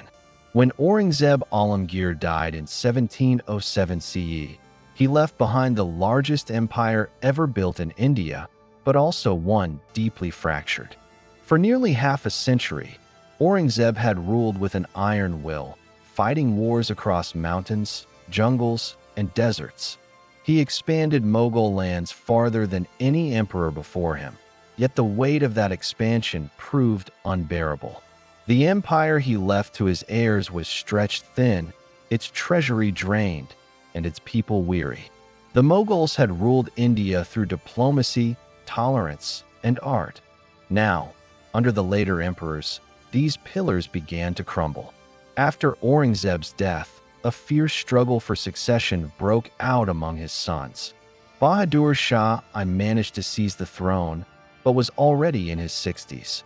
His short reign, 1707 to 1712, brought no stability. Rebellion spread in every direction. The Marathas in the Deccan, the Sikhs in Punjab, and the Jats near Delhi all challenged Mughal authority. Each group sought to reclaim autonomy that had been lost during Aurangzeb's long wars. The Marathas, led by Shahu and later Peshwa Baji Rao I, built a powerful confederacy based in Pune. They were not merely raiders, they were empire builders. Their cavalry thundered across central and northern India, collecting tribute, sacking cities, and asserting control over Mughal provinces. In time, the Marathas became the real power in India, the Mughals mere shadows in their own palace. The decline of Mughal authority was swift and painful. The emperor's hold over the provinces loosened. Ambitious governors turned independent, calling themselves Nawabs or Nizams. In 1724 CE, Nizam ul-Mulk Asaf Jah declared autonomy in Hyderabad, founding the Asaf Jahi dynasty. In Bengal, Murshid Quli Khan established the Nawab of Bengal. In Awadh, Sadiq Khan did the same. Though they paid lip service to the emperor, they ruled their regions as kings in all but name. Delhi, once the glittering heart of the empire, became a city haunted by the ghosts of its own grandeur. The imperial court still held ceremonies, poets still recited verses, and artists still painted, but the empire's power was gone. Then came a blow from the north that shattered what remained. In 1739 CE, Nader Shah, the ruthless ruler of Persia, invaded India. At the Battle of Kurnool, the Mughal army was crushed. Delhi was captured and brutally looted. The legendary Peacock Throne, symbol of Mughal glory and untold treasures, including the Kohinoor diamond, were carried away to Persia. The massacre left tens of thousands dead, and the capital never truly recovered. After Nader Shah's invasion, India became a battlefield for emerging powers. The Mughals were weak. The Marathas were dominant but overextended. Into this chaos stepped a new player, a foreign trading company with global ambitions. The British East India Company, founded in 1600 CE by Queen Elizabeth I, had begun as a merchant venture seeking spices, silk, and textiles. By the early 18th century, it controlled trading posts in Surat, Madras, Bombay, and Calcutta. At first, the company operated under Mughal protection, paying taxes and securing trading rights. But as Mughal power declined, the company began to act not as a guest, but as a ruler. The real turning point came in 1757 CE, the Battle of Plassey. In Bengal, the young Nawab Siraj-ud-Dowlah tried to resist British interference. But the company's officer, Robert Clive, conspired with local elites, including Mir Jafar, to betray him. The British won, not by strength, but by treachery. Plassey marked the birth of British rule in India. The company gained control of Bengal's enormous wealth, its fertile land, its textile industry, and its revenue system. The riches of Bengal fueled Britain's industrial rise. Cotton from Bengal clothed Europe. Its taxes financed wars. Meanwhile, India's local economy suffered. Farmers were overtaxed, weavers were forced to sell at low prices, and famine stalked the land. In 1764 CE, the Battle of Buxar further sealed the company's dominance. The combined forces of the Nawabs of Bengal and Awadh and the Mughal Emperor Shah Alam II were defeated. Shah Alam was forced to grant the company Diwani rights, the authority to collect revenue, over Bengal, Bihar, and Orissa. For the first time, a private British company became the de facto ruler of Indian territory. While the British strengthened their grip in the east, the rest of India remained in turmoil. The Maratha Confederacy reached its height under Peshwa Madhav Rao I, controlling nearly two-thirds of the subcontinent. Yet their expansion brought them into conflict with another empire builder, Ahmad Shah Durrani of Afghanistan. In 1761 CE, the Third Battle of Panipat took place, one of the largest and bloodiest battles of the 18th century. Over 100,000 men are believed to have died. The Marathas were crushed, and though they later recovered, the defeat prevented them from uniting India under their rule. As the century wore on, the British exploited this fragmentation. Through a mix of diplomacy, warfare, and deceit, they expanded their control, playing Indian rulers against each other. The doctrine of lapse, subsidiary alliances, and commercial monopolies allowed them to annex territories without direct conquest. By the early 19th century, the British East India Company ruled much of India. The Mughal emperor still lived in Delhi, but his realm was reduced to the walls of the Red Fort. He was a king in name only, a symbol of a past long gone. The company's rule, however, was not stable. Its hunger for profit and disregard for local traditions bred resentment. Indian soldiers in its army, the sepoys, were poorly paid, harshly disciplined, and often forced to fight distant wars. The people suffered under high taxes, cultural humiliation, and religious interference. In 1857 CE, this resentment exploded. The Indian Rebellion of 1857, also known as the Sepoy Mutiny or First War of Independence, began when sepoys at Meerut refused to use new rifle cartridges rumored to be greased with cow and pig fat, offensive to both Hindus and Muslims. The rebellion quickly spread across northern India. Delhi became its symbolic center, with Bahadur Shah II, Zafar, the last Mughal emperor, proclaimed as the leader. For a moment, it seemed as if history might turn again, as if India's fractured peoples might unite under one banner. But the British response was brutal and efficient. The rebels were crushed in city after city. By 1858 CE, the uprising was over. Bahadur Shah Zafar was captured, his sons executed, and he was exiled to Rangoon, modern Yangon, Myanmar. The Mughal dynasty, which had ruled India for more than 300 years, was gone forever. The East India Company, discredited by its cruelty and mismanagement, was dissolved. In its place, the British Crown took direct control of India. Queen Victoria became Empress of India in 1876, and a new chapter began, the British Raj. The fall of the Mughal Empire and the rise of British rule marked one of the most profound transitions in Indian history. From the glory of Akbar's tolerance to the despair of Delhi's ruins, India had journeyed from imperial splendor to colonial subjugation. The Mughal decline was not sudden but gradual, a century-long unraveling driven by internal weakness, regional ambitions, and foreign intrusion. Yet their cultural legacy endured. In the domes of the Taj Mahal, the poetry of Caleb, the music of the court, and the shared languages born in their time. As the Red Fort's walls faded under the sun, India entered a new age, one ruled not by emperors, but by merchants turned monarchs, where profit replaced poetry and empire wore a different face. The Mughals were gone, but their memory, their art, architecture, and administration continued to shape India's destiny long after the last emperor's exile. When the smoke of rebellion finally cleared in 1858 CE, India no longer belonged to the Mughal emperors or the East India Company. It now belonged to the British Crown. The company that had begun as a trading venture had become a colonial power, and when it fell, the British monarchy stepped in to take its place. Through the Government of India Act of 1858, power passed from the East India Company to Queen Victoria, who promised to rule with justice and equality. Her proclamation of 1858 assured Indians that their religions, property, and customs would be respected. But behind these words stood a new reality. India was now the jewel in the British crown, the centerpiece of an empire that stretched across the world. The British Raj was born. The new government was headed by a viceroy, representing the crown in India.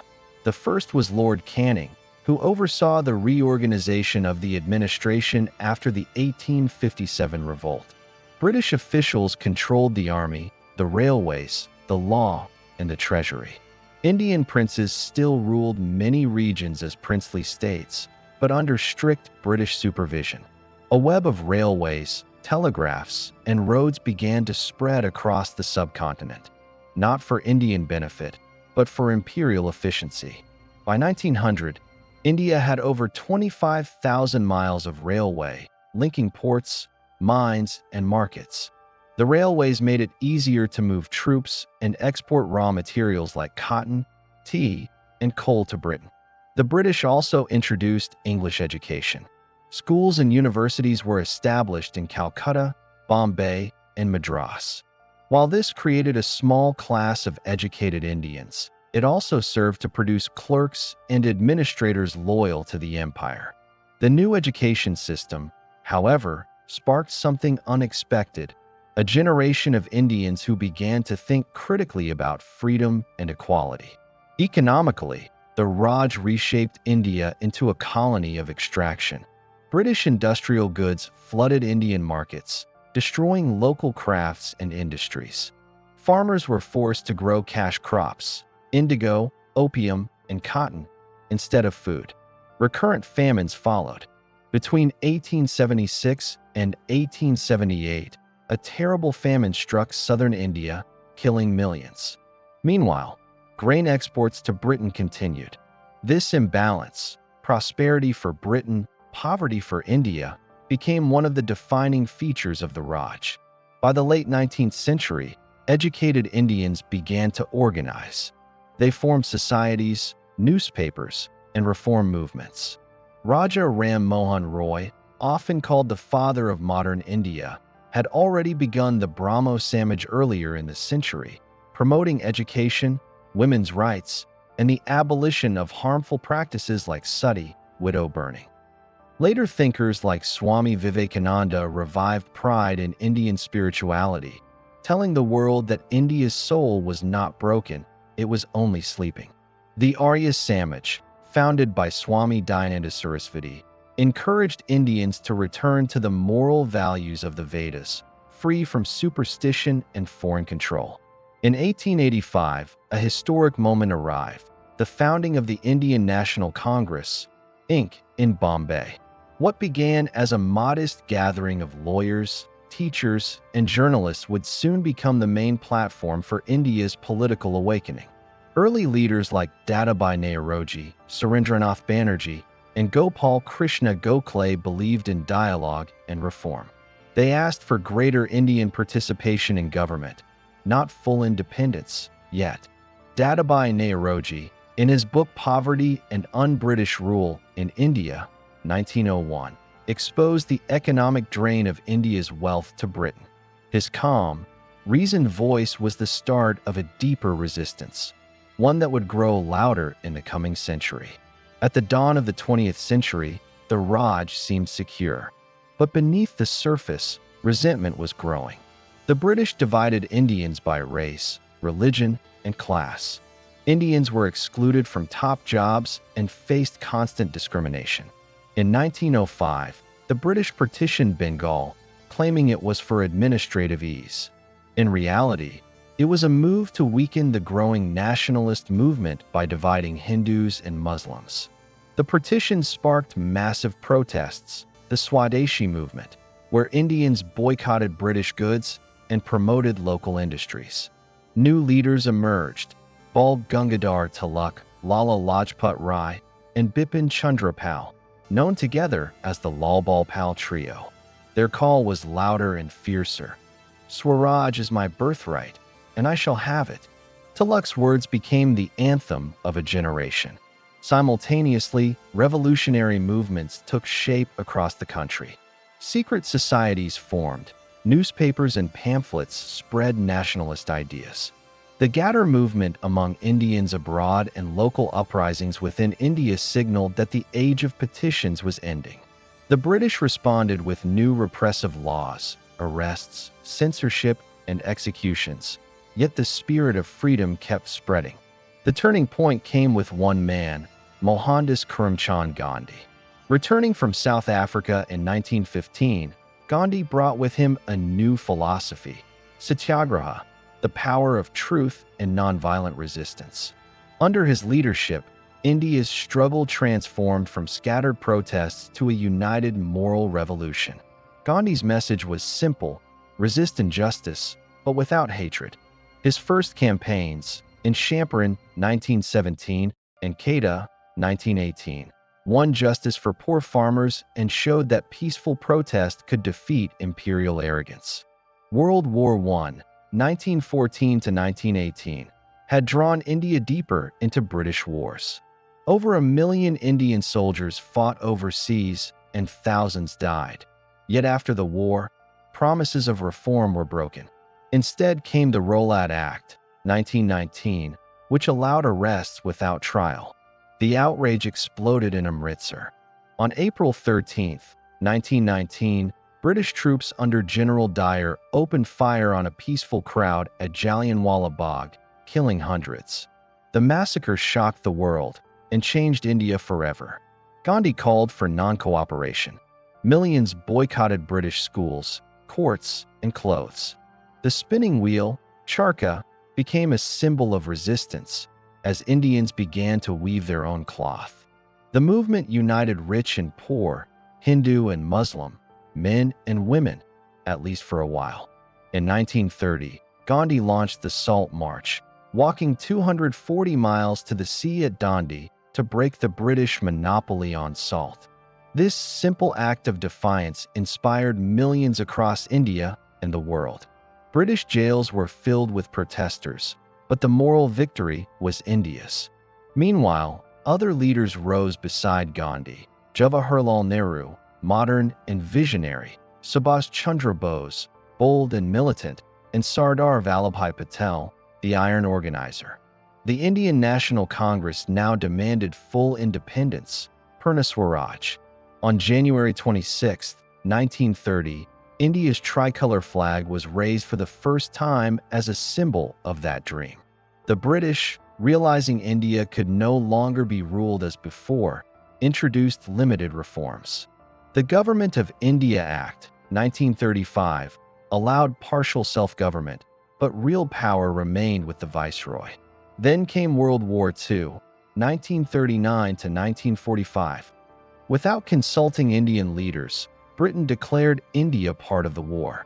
The Quit India movement of 1942, launched by Gandhi, called for immediate British withdrawal. Do or die, he declared. Mass arrests followed, but the British could no longer suppress the rising tide. At the same time, Subhash Chandra Bose formed the Indian National Army, INA, with Japanese support, seeking to liberate India by force. His slogan, "Give me blood, and I will give you freedom," echoed across the nation, though his dream ended with his mysterious death in 1945. When the war ended, Britain was exhausted, its empire shaken. The Labour government in London saw that India could no longer be held by force. Yet the unity of the independence movement had been strained by religious divisions. The Muslim League, led by Muhammad Ali Jinnah, now demanded a separate homeland, Pakistan. Negotiations failed. Communal riots broke out across Bengal, Bihar, and Punjab. Villages burned. Trains carried the dead. Neighbors turned against each other. It was one of the darkest chapters in India's history. Finally, the British decided to leave. On August 15, 1947, India became free. At midnight, Jawaharlal Nehru spoke to the nation. At the stroke of the midnight hour, when the world sleeps, India will awake to life and freedom. The subcontinent was divided into two dominions, India and Pakistan. The joy of freedom was shadowed by the tragedy of partition. Nearly 15 million people crossed borders. More than 1 million perished in the chaos. Mahatma Gandhi, heartbroken by the violence, refused to celebrate. Months later, in January 1948, he was assassinated by a fanatic in Delhi. The man who had fought for unity and peace died at the hands of division. Yet, his legacy endured. After nearly 200 years of British rule, India stood free, wounded but alive, poor but determined. The struggle had united princes and peasants, Hindus and Muslims, men and women. It had taught a nation the power of truth, courage, and patience. The British Empire, once the mightiest on earth, had been undone not by war, but by the will of a people who refused to bow. And as the tricolor flag rose over Delhi, the long shadow of colonialism began to fade. India, one of the world's oldest civilizations, had reclaimed its voice. At the dawn of August 15, 1947, a new nation took its first breath. The tricolor flag rose above the Red Fort in Delhi, fluttering against the humid night sky. Below it, millions cheered, wept, and prayed. After centuries of empires, invasions, and colonial rule, India was free. Yet freedom came with wounds that ran deep. The partition of India and Pakistan had divided not just land but hearts. Nearly 15 million people became refugees overnight. Hindus and Sikhs fleeing west to India, Muslims fleeing east and west to Pakistan. The migration was one of the largest in human history. Trains arrived full of corpses. Cities like Lahore, Amritsar, and Delhi became battlefields of rage and grief. At the center of it all stood Mahatma Gandhi, who refused to celebrate independence amid the bloodshed. He walked barefoot through riot-torn streets, urging peace. But hatred, once unleashed, could not be easily contained. On January 30th, 1948, Gandhi was assassinated by Nathram Godse, a Hindu extremist who believed Gandhi had betrayed India by favoring Muslims. The father of the nation fell, but his ideals endured. After independence, Jawaharlal Nehru became India's first prime minister, while Dr. Rajendra Prasad became its first president. Nehru faced a monumental challenge: to hold together a nation of 560 princely states, hundreds of languages, and centuries of division. The man who made that unity possible was Sardar Vallabhbhai Patel. Through diplomacy and determination, Patel persuaded almost every princely state to join the new Indian Union. Some resisted, like Hyderabad, Junagadh, and Kashmir, but were eventually integrated through political or military means. Meanwhile, a team led by Dr. B.R. Ambedkar began drafting a new constitution, a document that would define India's democratic soul. It guaranteed equality, freedom of speech, and universal voting rights, rejecting centuries of caste privilege and colonial hierarchy. On January 26, 1950, India officially became a republic, guided not by kings or colonizers, but by law. The new government adopted a parliamentary democracy, modeled on the British system but rooted in Indian values. Nehru envisioned a secular nation, one where all religions would coexist and science and reason would drive progress. In its early years, India struggled to recover from the scars of partition. Refugee camps lined Delhi's outskirts. Industries destroyed during colonial rule had to be rebuilt from scratch. Famines loomed, literacy rates were low, and communal tensions simmered. Yet Nehru's government pressed on. Under his leadership, India launched the 5-year plans, inspired by socialist ideals. The focus was on self-reliance, building dams, factories, and institutions of higher learning. The Bhakra Nangal Dam, called the Temple of Modern India, symbolized a new beginning. Education was prioritized with the founding of the Indian Institutes of Technology, IITs, and Indian Institutes of Management, IIMs. Science, space research, and industrial growth became cornerstones of national policy. But external pressures soon tested the young republic. In 1947, soon after independence, Pakistan invaded Kashmir, claiming it as its own. The ruler of Kashmir, Maharaja Hari Singh, sought India's help and signed the Instrument of Accession, joining India. The First Indo-Pakistani War, 1947-48, ended with a UN-brokered ceasefire, dividing Kashmir along a line of control, a division that remains unresolved to this day. Nehru's dream of peace through diplomacy faced another blow in 1962, when China invaded India across the Himalayan border. India was unprepared, and the defeat shocked the nation. It exposed weaknesses in defense and leadership, but also pushed India toward military modernization. After Nehru died in 1964, Lal Bahadur Shastri briefly led India, promoting the slogan Jai Jawan, Jai Kisan, Hail the Soldier, Hail the Farmer. Under his leadership, India fought the Second Indo-Pakistani War, 1965, again over Kashmir. Shastri's sudden death in 1966 brought another Nehru to power, his daughter, Indira Gandhi. Indira Gandhi was not her father's shadow. She was her own force. Her leadership was marked by bold decisions and fierce will. In 1971, when civil war broke out in East Pakistan, she supported Bengali nationalists, leading to the creation of Bangladesh. The Third Indo-Pakistani War, 1971, ended in India's victory, and Indira was hailed as the Iron Lady of India. However, her domestic policies grew increasingly authoritarian. Economic challenges and political unrest led her to declare a state of emergency, 1975 to 1977. During those 21 months, civil liberties were suspended, opposition leaders jailed, and the press censored. Forced sterilization campaigns and mass evictions tarnished her image. In 1977, voters ousted her from power, but by 1980, she returned, promising stability. Her final years were marred by rising separatism, especially in Punjab, where Sikh militants demanded an independent state called Khalistan.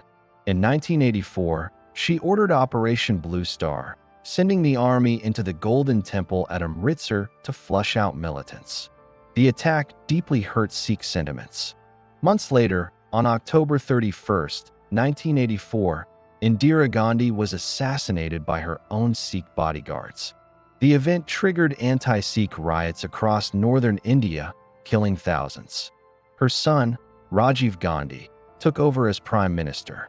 Young, modern, and tech-minded, Rajiv sought to liberalize India's economy and open it to technology and global trade. But corruption scandals, notably the Bofors case, and regional insurgencies weakened his rule. In 1991, while campaigning in Tamil Nadu, Rajiv Gandhi was assassinated by a Tamil Tiger suicide bomber. That same year, India faced an economic crisis. Foreign reserves had nearly run out. The country was on the brink of default. It was then that Prime Minister P.V. Narasimha Rao and his finance minister Dr. Manmohan Singh launched bold economic reforms. In 1991, India began its journey toward liberalization, opening markets, reducing state control, and encouraging private enterprise. The changes transformed India from a closed economy into one of the fastest growing in the world. New industries rose. Information technology, telecommunications, and software exports flourished. Cities like Bangalore, Hyderabad, and Pune became global tech hubs. A new middle class emerged, educated, ambitious, and connected to the world.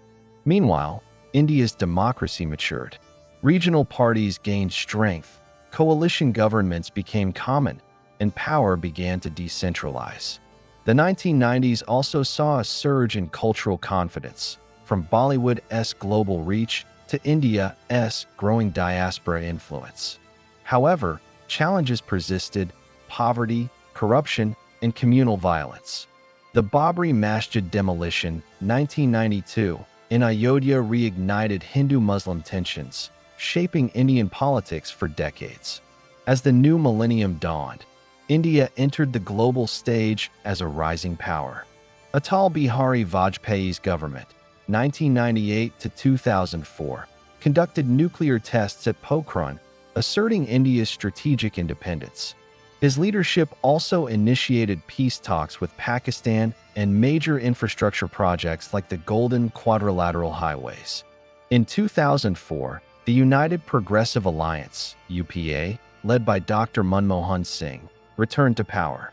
Under his tenure, India's economy surged, literacy rose, and social welfare schemes expanded. Yet corruption scandals and rural distress later weakened public trust. In 2014, Narendra Modi, leader of the Bharatiya Janata Party, BJP, became prime minister, promising development, strong leadership, and a new India. His policies emphasized nationalism, digital innovation, and infrastructure. Programs like Digital India, Make in India, and Swachh Bharat sought to modernize the nation. However, his era also sparked debate over religious tolerance, freedom of expression, and the balance between progress and pluralism.